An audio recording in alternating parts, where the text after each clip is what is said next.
Hello friends, ಎಲ್ಲರೂ ಹೇಗಿದ್ದೀರಾ? ಎಲ್ಲರೂ ಚೆನ್ನಾಗಿದ್ದೀರಾ ಅನ್ಕೊಂತೀನಿ. Good morning. ಇವತ್ತು ಬುಧವಾರ ಇರೋದ್ರಿಂದ ಬುಧವಾರ ಮಕ್ಕಳಿಗೆ ರಜಾ ಕೂಡ ಇತ್ತು, ಮನೆಯಲ್ಲೇ ಇದ್ದರು.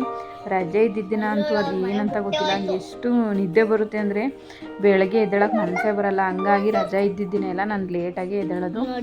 ಒಂದು 8 ಗಂಟೆ 8:15 ಆಗಿತ್ತು. ಬಿಸಿಲು ಸಖತ್ತು ಬಂದಿತ್ತು. ಎದ್ಬಿಟ್ಟು ಮುಂದೆ ಎಲ್ಲ ಕಸ ಗುಡಿಸೋಣ ಅಂತೇಳಿ ಕಸ ಗುಡಿಸ್ತಾ ಇದ್ದೀನಿ. ನಮ್ಮ ಪಕ್ಕದ ಮನೆಯವರು ರಜಕ್ಕೆ ಊರಿಗೆ ಹೋಗಿದ್ರು ಅವರು. ಹಾಗಾಗಿ ಎಲ್ಲ ಕಡೆಯೂ ನಾನು ನೀಟಾಗಿ ಕಸ ಗುಡಿಸ್ತಾ ಇದ್ದೆ.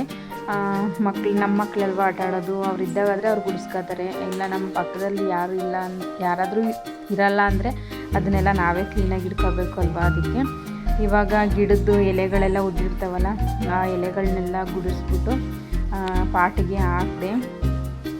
ನಮ್ಮ ಮನೆ ಮುಂದೆ ಇಷ್ಟು ಗಿಡಗಳಿದ್ದಾವೆ ನೋಡಿ.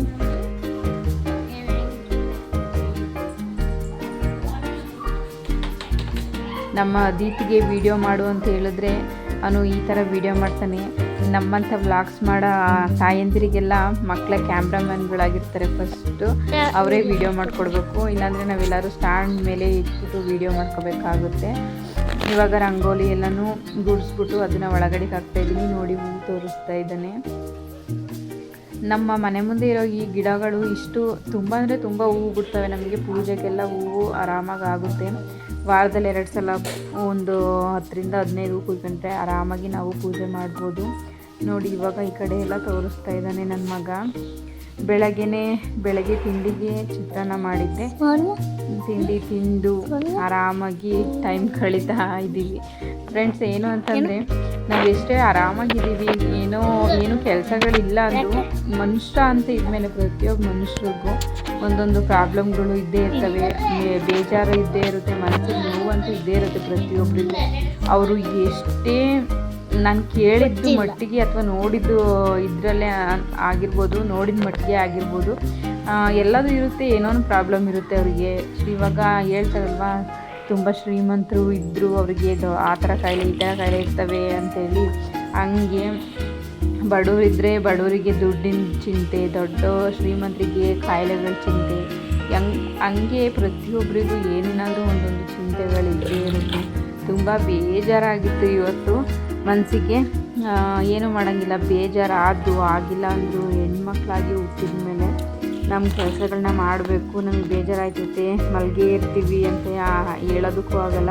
ನಮಗೋಸ್ಕರ ಅಲ್ಲ ಅಂದರೂ ಮಕ್ಕಳಿಗೋಸ್ಕರನಾದರೂ ಎದ್ದು ಕೆಲಸಗಳನ್ನ ಮಾಡಿ, ತಿಂಡಿನ ಮಾಡಿ ಮಕ್ಕಳಿಗೆ ಕೊಡಬೇಕು. ಏನೇ ಬೇಜಾರಿದ್ದರೂ ನನಗೆ ಮನೆ ಕೆಲಸಗಳನ್ನ ಮಾಡಲೇಬೇಕು. ಇಲ್ಲಾಂದರೆ ಏನೋ ಒಂಥರ ಇನ್ನೂ ಜಾಸ್ತಿ ತಲೆ ನೋವು ಬಂದೋಗ್ಬಿಡುತ್ತೆ. ಮನೆ ಕ್ಲೀನಾಗಿದ್ದರೆ ಸ್ವಲ್ಪ ನೆಮ್ಮದಿ ಅನಿಸುತ್ತೆ. ಮುಂದೆ ಎಲ್ಲ ಕಸ ಎಲ್ಲ ಗುಡಿಸಿ ಇವಾಗ ಕ್ಲೀನ್ ಮಾಡ್ತಾ ಇದ್ದೀನಿ.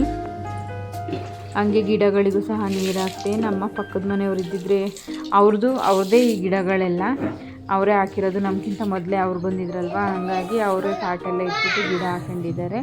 ಅವ್ರು ಇರಲಿಲ್ಲ ಅಂತೇಳಿ ನಾನೇ ಗಿಡಗಳಿಗೆಲ್ಲ ನೀರು ಹಾಕ್ತೆ. ಬೆಳಗ್ಗೆನೇ ತುಂಬ ಬಿಸಿಲು ಬಂದಿತ್ತಲ್ವ, ಹಂಗಾಗಿ ಸ್ವಲ್ಪ ಡೈಲಿ ಹಾಕ್ತಾ ಇರ್ತೀವಲ್ಲ, ಹಂಗಾಗಿ ಹಾಗಾಗಿ ಸ್ವಲ್ಪ ಒಂದು ಅರ್ಧ ಜಗ್ಗಷ್ಟು ಎಲ್ಲ ಗಿಡಗಳಿಗೂ ನೀರು ಹಾಕಿ ಇವಾಗ ಬಾಗಿಲು ಒರೆಸಿ. ನನಗೆ ರಂಗೋಲಿ ಹಾಕಿ ಹೂವು ಇಡೋದು ಅಂದರೆ ತುಂಬ ಇಷ್ಟ. ಬಾಗಿಲಿಗೆ ಡೈಲಿ ಒಂದೊಂದು ಥರ ಡಿಸೈನ್ ಹಾಕ್ಬಿಟ್ಟು ಹೂವನ್ನ ಇಡ್ತಾ ಇರ್ತೀನಿ. ಇವಾಗ ತಿಂಡಿ ಎಲ್ಲ ತಿಂದು ಕೂತಿದ್ದು. ಮನೇಲಿ ಮಕ್ಕಳಿದ್ದಾರೆ ಅಂದರೆ ಎಷ್ಟು ಜಗಳ ಆಡ್ತವೆ, ತಲೆ ತಿಂತಾರೆ ಅಂದರೆ ರಜೆ ಯಾಕಾದರೂ ಕೊಡ್ತಾರೋ ಅನಿಸ್ಬಿಡುತ್ತೆ. ಎಲ್ಲ ಮಕ್ಕಳು ಇವಾಗಿನ ಕಾಲದ ಮಕ್ಕಳಂತೂ ಫುಲ್ ಫಾಸ್ಟ್ ಇರ್ತಾರೆ. ಮನೇಲಿ ಇಬ್ಬರಿಬ್ರು ಇದ್ದರು ಅಂದರೆ ತಲೆನೋವು ಬರೋದಂತೂ ಗ್ಯಾರಂಟಿ. ತಾಯಂದಿರಿಗೆ ಮನೆ ಕ್ಲೀನ್ ಮಾಡಿ, ಅವ್ರನ್ನ ಸುಧಾರಿಸಿ, ಅವ್ರಿಗೆ ಅಡುಗೆ ತಿಂಡಿ ಮಾಡಿಕೊಡೋ ಅಷ್ಟರಲ್ಲಿ ಸಾಕಾಗೋಗಿರುತ್ತೆ. ಇದು ನಾನು ನೆನ್ನೆ ತಗೊಬಂದಿದ್ದು ತರಕಾರಿಗಳು. ಮಂಗಳವಾರ ಇತ್ತಲ್ವ, ಹಾಗಾಗಿ ಸಂತೆಗೆ ಹೋಗಿ ತರಕಾರಿ ತಂದಿದ್ದೆ. ತೆಗೆದಿಟ್ಕೊಂಡಿರಲಿಲ್ಲ, ಹಂಗೆ ಕವರಲ್ಲೇ ಎಲ್ಲ ಇಟ್ಟು ಹಣ್ಣುಗಳು ಎಲ್ಲನೂ ತಗೊಬಂದಿದ್ದೆ. ಹಾಗೆ ಹಬ್ಬ ಬಂತಲ್ವ, ಆಯುಧ ಪೂಜೆ, ನಾವು ಆಯುಧ ಪೂಜೆ ಮಾಡ್ತೀವಿ. ಅಂದರೆ ಒಬ್ಬೊಬ್ಬರು ಒಂದೊಂದು ಕಡೆ ಅಂದರೆ ಆಯುಧ ಪೂಜೆನ ಒಂದೇ ಸಲ ಎಲ್ಲ ಮಾಡಲ್ವಲ್ಲ. ಈಗ ಮೊನ್ನೆ ಒಂದು ಹಬ್ಬ ಇತ್ತು, ಅಷ್ಟು ಸ್ವಲ್ಪ ಜನ ಮಾಡಿದರು, ಮತ್ತು ಸ್ವಲ್ಪ ಜನ ಹಿಂಗೆ ಬೇರೆ ಬೇರೆ ದಿನಗಳಲ್ಲಿ ಮಾಡ್ತಿರ್ತಾರೆ. ನಾವು ಆಯಿ ಪೂಜೆನ ಮಾಡ್ತೀವಿ. ಅದಕ್ಕೋಸ್ಕರ ಖಾರ ಪುಡಿ ಮತ್ತು ಸಾಂಬಾರು ಪುಡಿನೂ ಸಹ ಬಿಡಿಸ್ಬೇಕಿತ್ತು. ಅದಕ್ಕೂ ಐಟಮ್ಸ್ ಎಲ್ಲ ತಗೊಬಂದು ಇಟ್ಟು ಮತ್ತು ಸಂತೆಗೆ ಹೋಗಿ ತರಕಾರಿಗಳನ್ನೆಲ್ಲ ತಗೊಬಂದೆ ನೆನ್ನೆನೆ. ಇವಾಗ ಅದನ್ನು ಒಂದಿನ ಎಲ್ಲದನ್ನೂ ರೆಡಿ ಮಾಡಿ ಒಣಗಿಸಿ ಬಿಡಿಸ್ಬೇಕು. ಮಳೆ ಬೇರೆ ತುಂಬ ಬರ್ತೈತೆ. ಮೆಣಸಿನ್ಕಾಯಿನ ಹೆಂಗೆ ಒಣಗಿಸೋದು ಅನ್ನೋದು ಯೋಚನೆ ಬಂದಿದೆ. ನಾನು ವರ್ಷಕ್ಕೆ ಒಂದೇ ಸಲ ಖಾರ ಪುಡಿ ಮತ್ತು ಸಾಂಬಾರು ಪುಡಿನ ಬಿಡಿಸ್ತೀನಿ. ಕರೆಕ್ಟಾಗಿ ಹೋದ ವರ್ಷ ಆಯಿ ಪೂಜೆಯಲ್ಲಿ ಬಿಡಿಸಿದ್ದೆ. ಇನ್ನೂ ಒಂದು ತಿಂಗಳಾಗೋಷ್ಟು ಇನ್ನೂ ಇದೆ, ಆದರೆ ಹಬ್ಬಕ್ಕೆಲ್ಲ ಬೇಕಲ್ವ, ಅದಕ್ಕೋಸ್ಕರ ತಗೊಬಂದಿದ್ದೀನಿ. ಹಣ್ಣುಗಳಿಗೆ ಸ್ವಲ್ಪ ಉಪ್ಪು ಹಾಕ್ಬಿಟ್ಟು ನೀರು ಹಾಕಿ ನೀಟಾಗಿ ತೊಳೆದಿಡ್ತಾಯಿದ್ದೀನಿ. ನಮ್ಮ ಮಕ್ಕಳು ಮದಿ ಮತ್ತು ಲೋಯಿ ಯಾವಾಗ ಬೇಕು ಹಣ್ಣು ತಿನ್ನಬೇಕು ಅನಿಸಿದ್ರೆ ಹಂಗೆ ತಗೊಂಡೋಗಿ ತಿಂತಿರ್ತಾರಲ್ವ, ಅದಕ್ಕೆ ಈ ಥರ ತೊಳೆದ್ಬಿಟ್ಟು ಇಡ್ತಾಯಿದ್ದೀನಿ. ಮೂಸಂಬೆ ಹಣ್ಣು ಅಂದರೆ ಅವ್ರಿಗಂತೂ ಸಖತ್ತು ಇಷ್ಟ. ಇಷ್ಟೊಂದು ಮೂಸಂಬೆ ಹಣ್ಣಿದ್ರೆ ದಿನದಲ್ಲಿ ಒಂದು 3-4 ಹಿಂಗೆ ತಿಂದು ಜಲ್ದಿ ಖಾಲಿ ಮಾಡ್ತಾರೆ.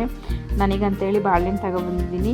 ನನಗೆ ಬಾಳೆಹಣ್ಣು ಮಿಲ್ಕ್ ಶೇಕ್ ಅಂದರೆ ಸಖತ್ತು ಇಷ್ಟ. ಅದಕ್ಕೋಸ್ಕರ ಡೈಲಿ ಕುಡಿತೀನಿ, ಅಂದರೆ 2 ದಿನಕ್ಕೊಂದ್ಸಲನಾದರೂ ಕುಡಿತೀನಿ. ಅದಕ್ಕೋಸ್ಕರ ಇದು ಏನು ಅಂತಂದರೆ ಫ್ರೆಂಡ್ಸ್, ನಾನು ಫ್ರಿಜ್ ಕ್ಲೀನ್ ಮಾಡ್ತಿದ್ದೆ, ತರಕಾರಿಗಳನ್ನೆಲ್ಲ ಹಾಕಿ ಇಡೋಣ ಅಂತೇಳಿ ಮಿಸ್ಸಾಗಿ ಒಂದು ಗಾಜಿನ ಬಾಟ್ಲು ಬಿದ್ದು ಒಡೆದೋಗ್ಬಿಡ್ತು. ಅದು ಬೇರೆ ಡಬಲ್ ಕೆಲಸ ಆಯಿತು.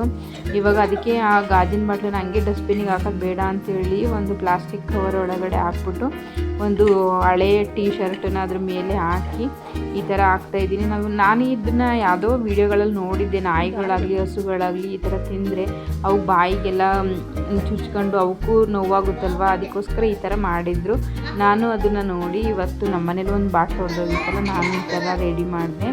ಇವಾಗ ತರಕಾರಿಗಳ್ನ ಸಹ ಎಲ್ಲನೂ ತೊಳೆದು ಸ್ವಲ್ಪ ಹೊತ್ತು ಹಂಗೆ ನೀರು ಇಳಿಯೋದಕ್ಕೆ ಇಟ್ಟಿದ್ದೆ ಒಂದು ದೊಡ್ಡ ಬ್ರಷ್ನಲ್ಲಿ. ಇವಾಗ ಅದೆಲ್ಲ ನೀರೆಲ್ಲ ಚೆನ್ನಾಗಿ ಹೋದ್ಮೇಲೆ ಇವಾಗ ಬಾಕ್ಸ್ಗಳಿಗೆ ಹಾಕಿ ಇಡ್ತಾಯಿದ್ದೀನಿ. ಇವಾಗ ನೋಡಿ ಫ್ರೆಂಡ್ಸ್, ಬೆಳಗ್ಗೆ ರಜೆ ಇರೋದ್ರಿಂದ ಅವರಿಗೆ ಮನೆಗೆ ಏನು ಅಡುಗೆ ಮಾಡಿದ್ರು ಅದು ಇಷ್ಟ ಆಗಲ್ಲ, ಚಾಕ್ಲೇಟ್ ಬೇಕು ಅಂತಿದ್ರು. ನಾನು ಅದಕ್ಕೆ ಸಿಟ್ಟು ಬಂದು ಮೇಲ್ಗಡೆಗೆ ಇಟ್ಟಿದ್ದೆ ಚಾಕ್ಲೇಟ್ಗಳನ್ನ. ಅದಕ್ಕೋಸ್ಕರ ಈ ಥರ ಐಡಿಯಾ ಮಾಡಿ ತೆಗಿತಾ ಇದ್ದಾನೆ.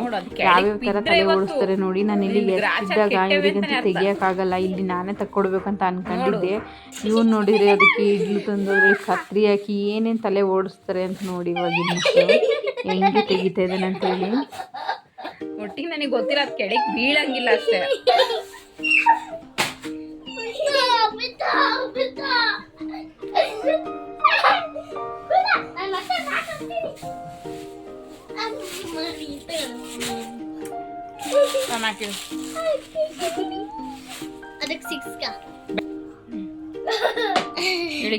ಮತ್ತೆ ಅಲ್ಲಿಗೆ ಇಟ್ಬೇಕು ಅಂತ ಹೇಳಿದ್ಕೆ ಮತ್ತೆ ಅಲ್ಲಿಗೆ ಹಾಕ್ತಾ ಐಡಿಯಾ ಮಾಡಿದ್ದೆ. ಇವಾಗ ಸಂಜೆಗೆ ಮಕ್ಕಳು ಫುಲ್ಲು ಆಟ ಆಡಿ ಹೊರಗಡೆ ಕೆಳಗಡೆ ಮಕ್ಕಳ ಜೊತೆಯಲ್ಲಿ ಆಟ ಆಡೋದಕ್ಕೆ ಹೋಗಿದ್ರು. ಬಂದರು, ಹೊಟ್ಟೆ ಹಸು ಅಂತ ಹೇಳ್ತಿದ್ರು. ಸರಿ ಅಂತೇಳಿ ಅವರಿಬ್ಬರಿಗೂ ಸ್ನಾನ ಮಾಡಿಸಿ, ನಾಳೆ ಸ್ಕೂಲ್ ಇದೆ ಅಲ್ವಾ, ನಾಳೆ ಒಂದಿನ ಲಾಸ್ಟು, ನಾಳೆಗೆ ಸ್ಕೂಲ್ಗೆ ಹೋಗ್ಬೇಕಲ್ಲ ಅಂಥೇಳಿ ಬೆಳಗಿನ ಟೈಮ್ ಎದ್ದು ಸ್ನಾನ ಮಾಡ್ತಿದ್ರೆ ಅವ್ರಿಗೂ ಹಿಂಸೆ ಅನಿಸುತ್ತೆ ಹೋಗೋದಕ್ಕೆ. ಅಂದರೆ ಅಷ್ಟು ಸೋಲರ್ ನೀರಲ್ವಾ, ಸ್ವಲ್ಪ ತಣ್ಣಗೆ ಬರುತ್ತೆ ಅಂತೇಳಿ ಸಂಜೆ ಟೈಮ್ ಮಾಡ್ತಿದ್ರೆ ಆರಾಮಾಗಿ ನಿದ್ದೆನೂ ಮಾಡ್ತಾರೆ, ಬಿಸಿ ನೀರು ಬರುತ್ತೆ. ಅದಕ್ಕೋಸ್ಕರ ಇವಾಗ ಅವರಿಗೆ ಸ್ನಾನ ಮಾಡಿಸಿ ಇವಾಗ ನಾನು ನನ್ನ ಫೇವ್ರೆಟ್ಟು ಕಿಚಡಿ ಮಾಡ್ತಾಯಿದ್ದೀನಿ. ಸಖತ್ತು ಸಿಂಪಲ್ಲು ರೆಸಿಪಿ.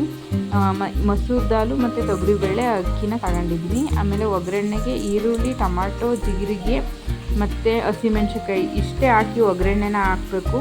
ಹಾಕಾದ್ಮೇಲೆ ಇದು 3 ಅರ್ಧ ಲೋಟನ ತಗೊಂಡಿದ್ದೀನಿ ಅಕ್ಕಿ ಬೇಳೆಗಳನ್ನ. ಒಗ್ಗರಣೆ ಎಲ್ಲ ಚೆನ್ನಾಗಿ ಬೆಂದಮೇಲೆ ಟೊಮಾಟೊ ಈ 3 ಅಕ್ಕಿನ ತೊಳೆದ್ಬಿಟ್ಟು ಅದರೊಳಗಡೆ ಅಂದರೆ ನೀರು ಜಾಸ್ತಿ ಹಾಕಬೇಕು. ಇವಾಗ ನಾವು ಬಿಸಿಬೇಳೆ ಬಾತ್ ಇರುತ್ತಲ್ಲ, ಅಷ್ಟು ತೆಳುವಾಗಿರುತ್ತೆ ಇದು ಕಿಚಡಿ ಅಂತೇಳಿ. ತರಕಾರಿ ಏನೂ ಹಾಕೋಂಗಿಲ್ಲ. ಇದನ್ನು ನಾನು ಉತ್ತರಾಖಂಡಲ್ಲಿ ಇದ್ನಲ್ಲ, ಆವಾಗ ನಮ್ಮ ಪಕ್ಕದ ಮನೆಯವರೆಲ್ಲ ಮಾಡೋರು. ಅವರು ಜಾಸ್ತಿ ಜಮ್ಮು ಅವರಿದ್ದರು ಮತ್ತು ಬಿಹಾರ್ ಅವರಿದ್ದರು. ಆ ಕಡೆ ಅವ್ರು ಮಾಡೋದು ನನಗೆ ಸಖತ್ತು ಇಷ್ಟ ಆಗಿತ್ತು. ನಾನಿಲ್ಲಿ ನನಗೆ ಇಷ್ಟ ಆದಾಗೆಲ್ಲ ಜಲ್ದಿನೂ ಆಗುತ್ತೆ, ಟೇಸ್ಟಿಯಾಗಿರುತ್ತೆ. ನನಗೂ ಇಷ್ಟ ಕೂಡ ಇದ್ರು ಟೇಸ್ಟ್, ಅದಕ್ಕೋಸ್ಕರ ಮಾಡ್ತಾಯಿರ್ತೀನಿ. ಹೀಗೆ ಜಾಸ್ತಿ ನೀರನ್ನು ಹಾಕ್ಬಿಟ್ಟು ಬಿಸಿ ನೀರನ್ನ ಕಾಯಿಸಿದ್ದೆ ಮೊದಲೇ. ನೀರನ್ನು ಹಾಕಿ ಅಕ್ಕಿ ತೊಳೆದು ಹಾಕಿದರೆ ಸಖತ್ತು ಟೇಸ್ಟಿಯಾಗಿರೋ ಕಿಚಡಿ ರೆಡಿ ಆಗುತ್ತೆ. ಹಂಗೇ ನಮ್ಮನೆ ಯಾಕೋ 1-2 ದಿನದಿಂದ ಈ ಥರ ಸೌಂಡ್ ಬರ್ತೈತೆ, ನೀರೇ ಬರ್ತಾಯಿಲ್ಲ. ಏನು ಪ್ರಾಬ್ಲಮ್ ಅಂತ ಹೇಳಿ ಗೊತ್ತಿಲ್ಲ. ಒಂದಾದ್ಮೇಲೆ ಒಂದು ಏನಾದರೂ ಒಂದು ಆಯ್ತಾನೆ ಇರುತ್ತೆ. ಇದೊಂದು ಸ್ವಲ್ಪ ದಿನದಲ್ಲಿ ವಾಷಿಂಗ್ ಮಿಷಿನ್ ಕೆಟ್ಟೋಗಿತ್ತು.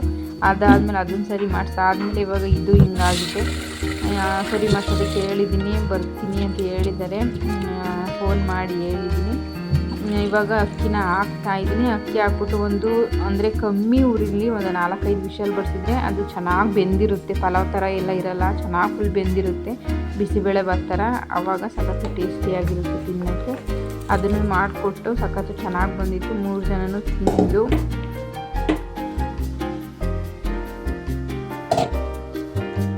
ನಮ್ಮ ಅದಿತ್ ಮತ್ತು ಲೋಹಿಗೂ ಕೂಡ ಇದು ತುಂಬ ಇಷ್ಟ. ಇವಾಗ 3 ಜನ ತಿಂದ್ವಿ. ನೀರನ್ನು ಬಿಸಿ ಮಾಡ್ತಾಯಿದ್ದೀನಿ. ಸಿಂಟ್ಯಾಕ್ಸ್ ನೀರಲ್ವಾ, ಅದಕ್ಕೆ ಬಿಸಿ ಮಾಡ್ಕೊಂಡು ಕುಡಿಯೋಣ ಅಂತೇಳಿ. Thank you for watching. Bye.